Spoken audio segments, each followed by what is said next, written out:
In Swahili, they're known as Watu wa Mashimo, the people who live in caves. Their existence is little more than a rumor, really. To those in Kenya's major towns, it seems unbelievable that anyone would choose to live inside a rock, rather than in a building or at worst, a shack or tent. We set out to track them down to see if the rumors about them are true. It was no easy task.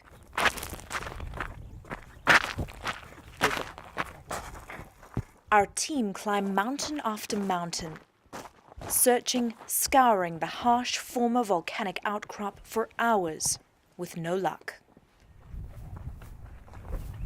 Finally, we come across Joseph. Armed with a panga, he agrees to take us to his former home.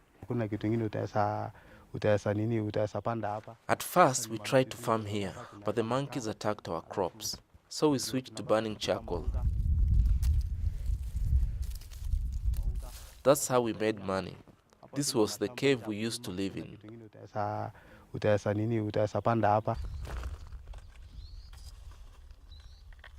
The tiny cave is made up of two areas, one for sleeping, the other for cooking. Joseph tells us he moved his wife and children here after they were kicked off land in a town nearby. This is where we used to sleep, and it was very comfortable. Because we were never rained on. Everyone had a blanket, so we rarely felt cold. The other person would sleep under my feet. Our food was stored in the other part of the cave, and we would store our clothes here. There were snakes sometimes at the back, and so we would light a fire for about 2 days before moving in. Let the cave fill with smoke to chase away the snakes.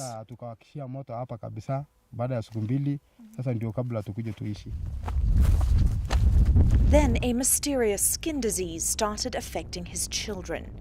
He moved them away. This is the waste product and fur of the animals that cause the skin disease. This soil contains fleas from those animals, and when it bites, it can lead to a serious wound and even blindness. There is no medicine for this disease. It just heals by itself, but sometimes it can lead to death. The other day, one of us died. He and a friend continued to live there. This is where we used to cook our food. When the food was ready, we kept it here with any other leftovers. Then we'd leave this place and sleep in the other part of the cave. Then you'd go for work out there in the forest, cutting down trees and burning charcoal in order to put food on the table. Joseph says he earns roughly $30 a month selling charcoal. When the charcoal is ready, we give it to someone who goes to sell it. It takes around 4 days, and when he comes back, he brings flour for us. Joseph and his friend lived inside this cave for about 15 years. He's now moved to a tent in a valley nearby to join his family, but tells us that inside these hills there are about 500 people living in caves, surviving just as he did. We continue our search. Joseph takes us to his neighbor's cave, but they're not there either. He believes the skin disease may have caused a lot of people in the area to leave. Joseph tells us that the next group of Watu wa Mashimo, or people who live in caves, are located a few hours' walk from here. Now, we've already been walking more than 3 hours today, so we're probably going to have to leave it there and continue this search another day.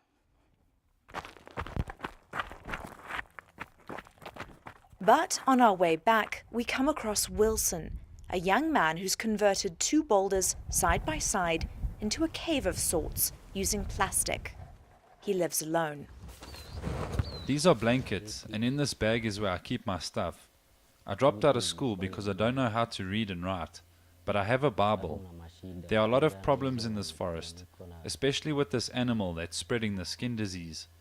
We have been facing a lot of challenges, and going up the hills and down the valleys daily is sometimes tiring, but we don't give up easily because we have a life to live. A life of steep hills, tracking wild animals for food, and smoking out unwanted guests with fire. A life of cold nights and hard, long hours of work during the day. But it's one these young men say they would miss if they had to live anywhere else. Robyn Kriel in the Great Rift Valley, Kenya.